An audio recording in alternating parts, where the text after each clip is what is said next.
Hi there, everyone, and happy Tuesday. I'm Maya Engel. Thanks so much for joining us on UpNorthLive Unscripted at 6:30. Gosh, it's a really nice day out there. Maybe some of you folks who are watching on our Facebook or YouTube page are outside watching the show tonight, because not a bad night to be out there.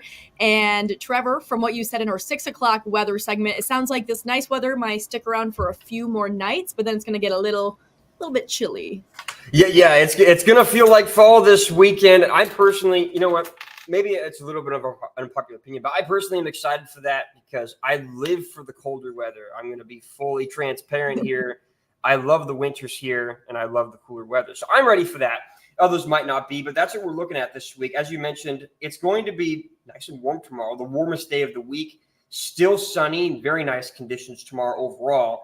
And then Thursday, I think we'll start off sunny, some increase in clouds later in the afternoon, and then a system passing through by later in the evening and late afternoon.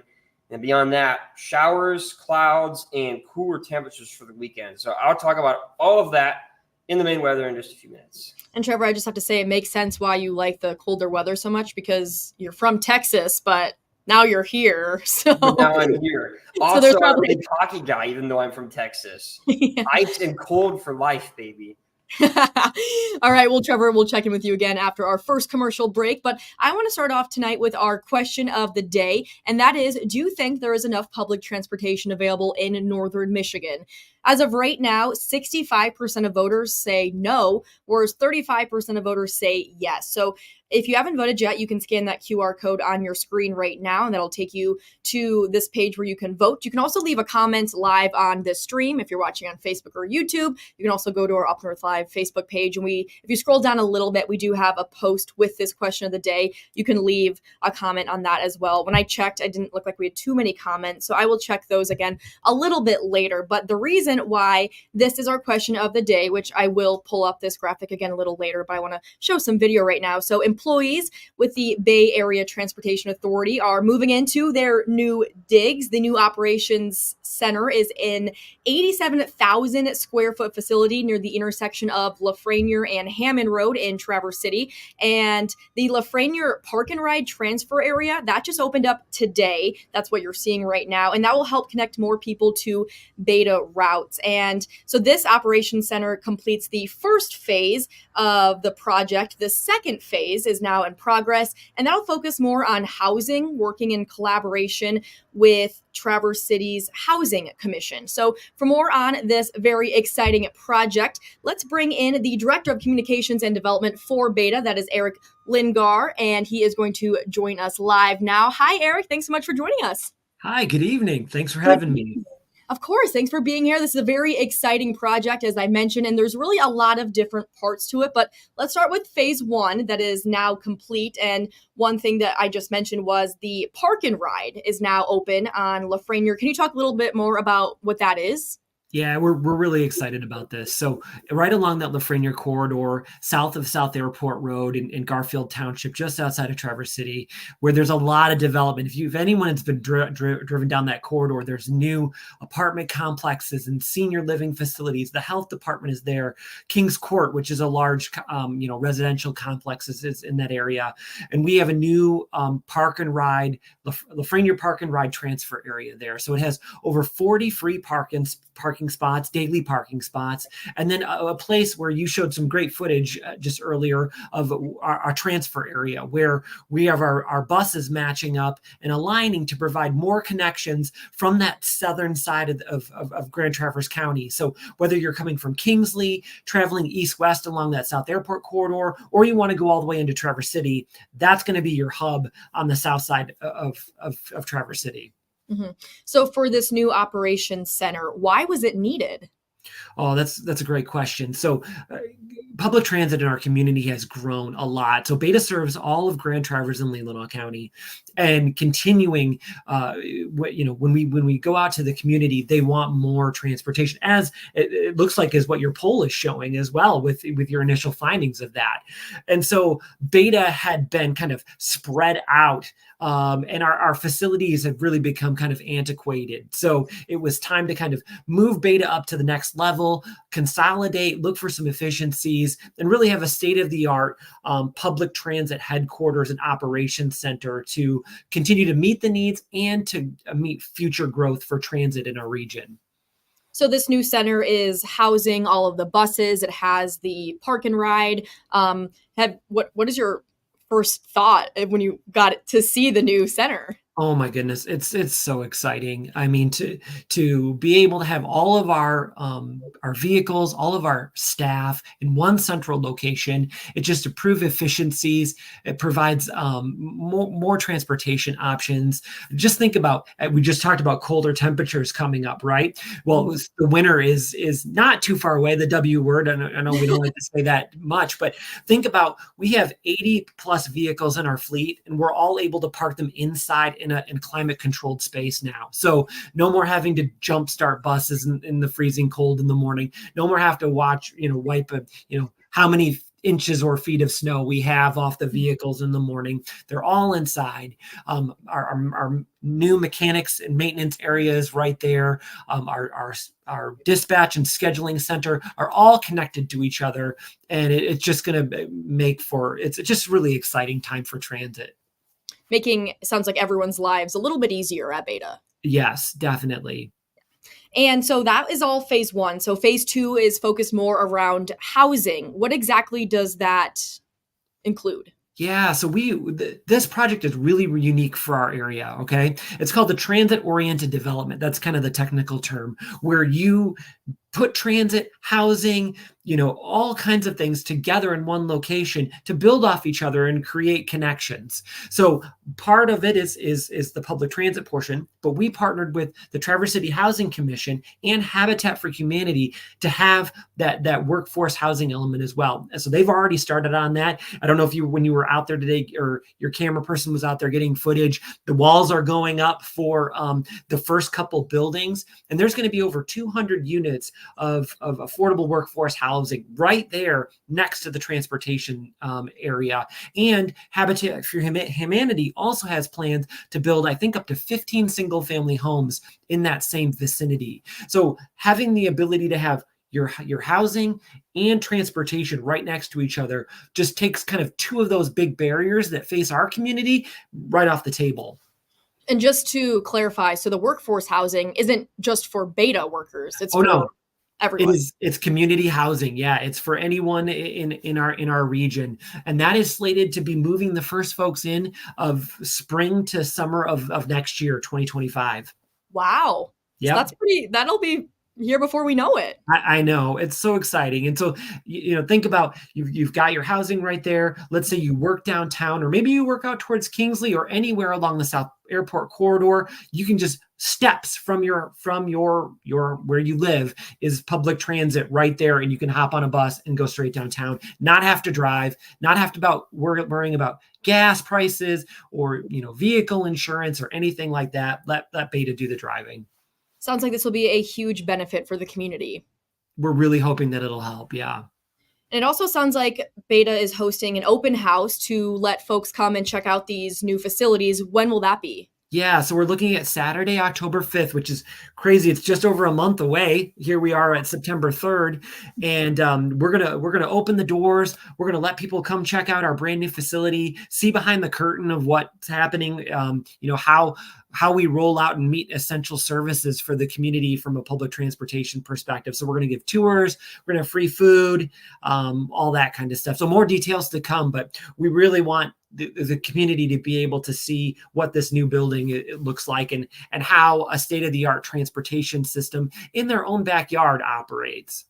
And do you think this is a project that other communities around northern Michigan could look at and maybe learn something from? I know it is. We've already had other transit agencies from around the country who are around the state. I don't know if we've had any outside of Michigan yet come tour our facility, looking at it as a as a blueprint for what they could do in their region. Combining housing, employment, transit, and what that looks like. So I think ours is a shining star as far as transit goes in our region. Is there anything else that you want to mention, Eric, that we haven't really talked about yet about this project? No, the only thing that'll highlight is with this new transfer area, it's been able for us to expand some services. I already highlighted a little bit, but we've got earlier and later runs to Kingsley hourly service that makes connections there at the Lafreniere Transfer Park and Ride. We've been able to expand some service out to Acme area. Our Bayline service is running a little bit earlier, so all efficiencies that are coming out of this new facility. Very exciting. Well, Eric, thanks so much for joining us and for talking a little bit more about this awesome project. Thank you for having me. I appreciate it. Of course. We have one more story to share with you before we take our first commercial break. And for many students around northern Michigan, today was the first day of school. Very exciting. I know the first day usually is pretty exciting. By like the third, fourth day, you're like, oh, shoot, summer really is over. I saw my friends now and I have to do this for the next few months. So not as exciting, but the first day is usually pretty exciting for all the students. But for parents, it can be a little worrisome. I know a lot of parents worry about their kids' safety, especially at bus stops. But a Northern Michigan district is using cameras to make enforcing the law a little easier. So here's Up North Live's Daniel Zivian with more on this story. Bus drivers' worst nightmare: cars breaking the law and endangering kids by speeding past buses, picking up and dropping off students. Now Charlevoix is equipping its buses to hold those cars and their drivers accountable. Sometimes they have to cross the road. We try to route where we pick them up and drop them all off on the right-hand side, but there's times where they do have to cross the road. And when they do, we need the cars to stop because we've had some real close calls. We've never had anybody get hit. Rogers says Charlevoix's newest buses came with cameras already installed. The school board was so impressed, they approved adding them to all buses. This front one looks forward to the bus and watches the car as it's coming towards the bus.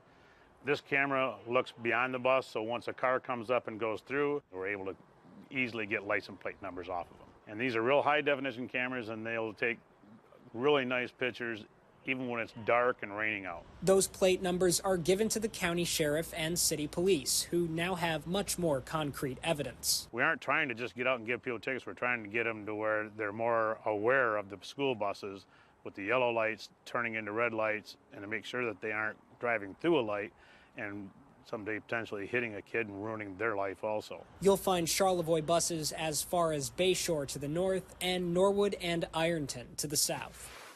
In Charlevoix, Daniel Zivian, Up North Live News.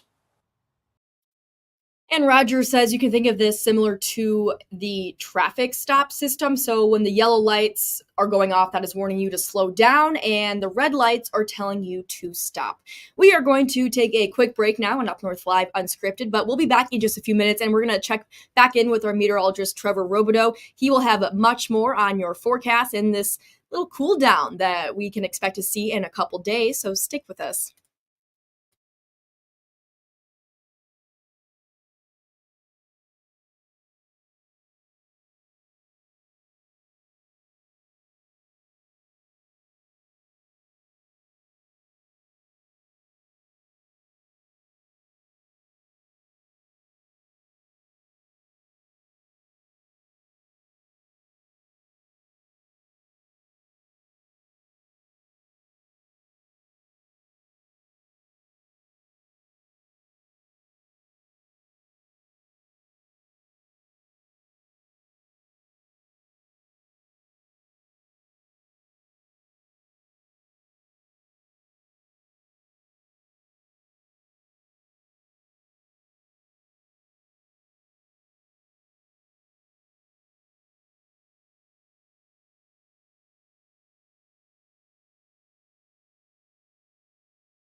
Welcome back, everyone. Let's turn things over to our meteorologist, Trevor Robideau, who has much more on our forecast for the rest of the night and the rest of the week. Hey, Trevor. Hi. This is me excited to tell us about our cool down that's happening because I'm ready for it. I can't even contain my excitement anymore. I'm so ready to not be warm anymore. A lot of people don't want to hear that. I know it. I know. I'm probably going to get, what are you talking about? You don't like summer? I do like summer. I just don't like it when it's warm. Okay. That's all right. Let's talk about, let's start with our national temperatures today. How about that? Here's a look.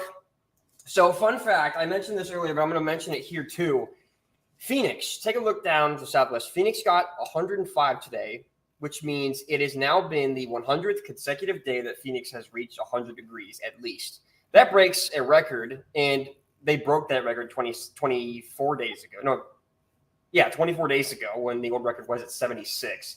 And other fun fact news, today our highs were warmer than Dallas, Texas, which is where I'm from. It's currently 73 there. Some of our areas are still above that. And, well, it's not something you see every day, but, well, they've had clouds and rain around pretty much all day with a giant, massive, muggy system that won't go away. And, well, we've been the complete opposite of that. Lots of sunshine, very little clouds, and certainly no rain, of course. And we'll stick that way for majority of tomorrow, well, not majority, all of tomorrow, and then the majority of Thursday before our cold front moves through. That's our next system. We're tracking that over the next couple of days. So we'll start with tomorrow. No problems tomorrow. We haven't had any problems weather-wise the past few days. It's been very nice, and we'll stick that way. So here's a look at tomorrow morning, getting the kids ready for school, going back to work. You might dodge an isolated shower overnight, and maybe even in the morning near the Sioux, but otherwise we're expecting mostly sunny skies all day tomorrow, no problems at any point throughout the day. The one thing about tomorrow, though, is that we will have some increasing clouds later through the north, some increasing cirrus clouds, maybe some altocumulus mixing in there in the afternoon and evening. But otherwise, the other thing to talk about is the wind. This isn't so much of an issue, but we will have some breezy conditions at times tomorrow in the afternoon, especially in the eastern upper and along the strait. So if you're on the water or near it, you may have some trouble with choppy waters or just breezy conditions in general. Otherwise, I think not really a major issue tomorrow. Little breezy conditions never hurt anybody if you're inland. And then later on Thursday, here's what we're looking at. Again, Thursday, I think we start off dry and sunny. We'll see increasing clouds throughout the day. And then the main line along this cold front looks to come through at the moment later in the late afternoon and evening. I'm thinking mostly showers with this and a few embedded thunderstorms possible, both in front of the line and embedded within the line. And then beyond that, we'll turn straight immediately to cooler conditions and a lot of cloud cover for the next several days. Now, this model doesn't go out that far, but at the moment, for a couple of days, we were expecting it to be really rainy for several days. But now I'm thinking it's more like just going to be pretty breezy and cloudy with few chances for rain embedded within this system. So there's a look at our temperature outlook, okay, as what Joe and Heather would call a roller coaster of temperatures. We go from the 80s straight down to the 60s and 50s in just 24 hours. Golf forecast for tomorrow, I'm going to say good.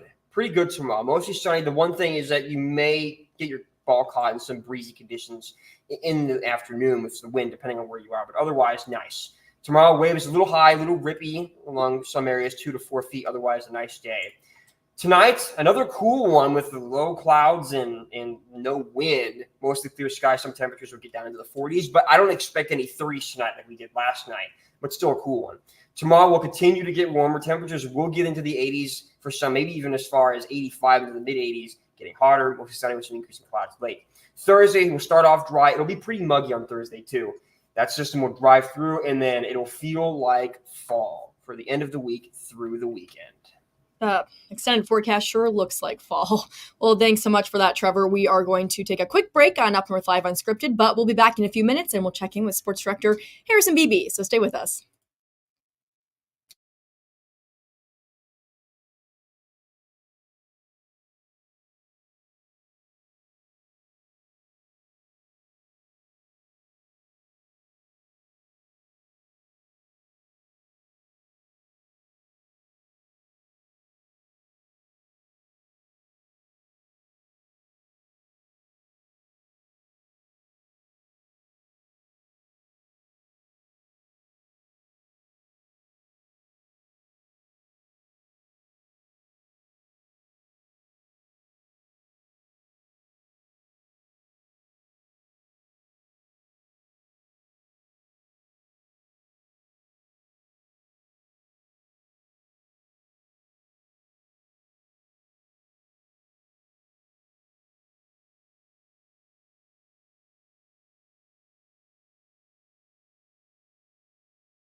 Welcome back to Unscripted at 6:30. It is time for sports. So let's see what Harrison Beebe is up to today. Looks like he's in the car. Harrison, where are you heading tonight? I'm in the car. I'm heading to a local soccer game, the first game I'm seeing of any sport in the brand new Northern Shores Conference. Pretty cool name, Oh, right? yeah. hmm So Fitting. this is the old Lake Michigan Conference. Basically, there's a few extra teams in there, but this was voted on a year and a half ago. I actually give Allie Baxter, our reporter, credit with tipping me off on the creation of this new conference because it came up on a school board meeting, and I went to the next day and it was made official. So a majority of the Lake Michigan Conference teams, basically everybody besides Traverse City, St. Francis, and East Jordan, are forming this new conference along with Kingsley and Sheboygan. So it's now underway as of this school year, and so it's a lot like the Lake Michigan Conference, but it is now officially the Northern Shores Conference. Elk Rapids and Harbor Springs were rivals in the Lake Michigan Conference. Now they're rivals in the Northern Shores Conference. So that's where I'm heading to tonight. Nice. Heading to Elk Rapids? Mm-hmm.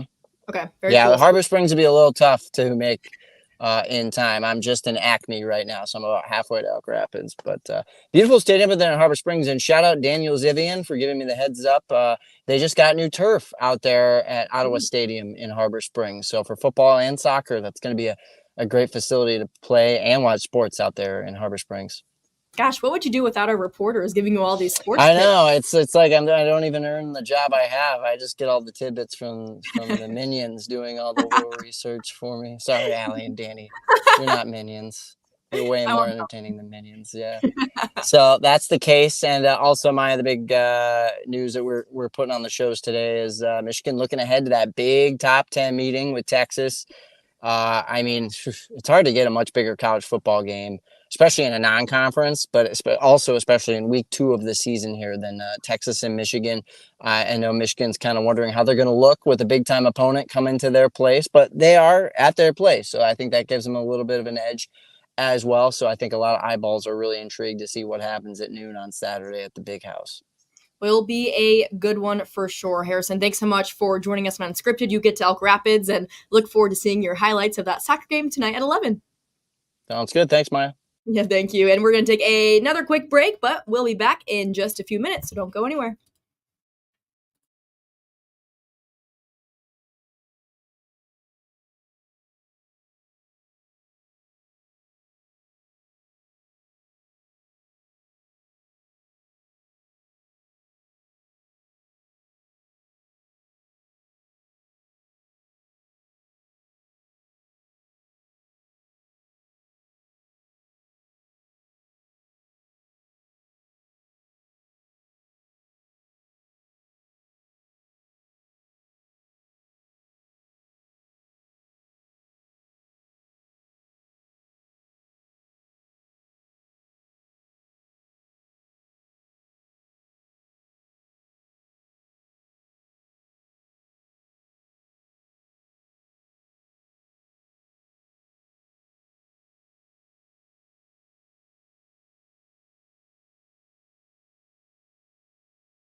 Let's take one last look at our question of the day and the results. Do you think there's enough public transportation available in northern Michigan?